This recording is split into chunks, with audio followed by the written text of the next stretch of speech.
వాళ్ళారా బాగున్నారా? మరొక వచనం ధ్యానించుకుందాం. ఆదికాండం 7:1. యెహోవా ఈ తరం వారిలో నీవే నా ఎదుట నీతిమంతుడై ఉండుట చూచెదను గనుక నీవును నీ ఇంటి వారును ఓడలో ప్రవేశించుడి. నోవహు నీతి. ఈ వచనం నోవహు నీతిని గురించి స్పష్టం చేస్తుంది.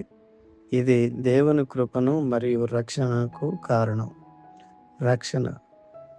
ఓడ నోవహు కుటుంబానికి మాత్రమే కాకుండా భూమిని తిరిగి నింపే జంతువుల రక్షణకు కూడా సాధనంగా కనిపిస్తుంది. ప్రాముఖ్యత.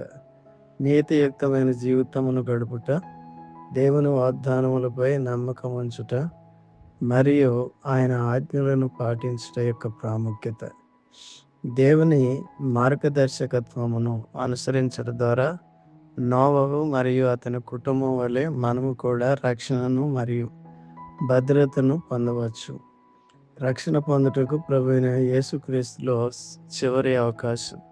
ఇంత గొప్ప రక్షణను మనం నిర్లక్ష్యం చేసిన యెడల ఎలాగ తప్పించుకుందామో అట్టి రక్షణ ప్రభు బోధించుట చేత ఆరంభమై దేవుడు తన చిత్తానుసారంగా సూచక్రియల చేతను మహత్కార్యముల చేతను నానా విధములైన అద్భుతముల చేతను వివిధములైన పరిశుద్ధాత్మ వరములను అనుగ్రహించుట చేతను వారితో కూడా సాక్ష్యమిచ్చుచుండగా వినిన వారి చేత మనకు దృఢపరచబడింది. హెబ్రీ 2:3-4.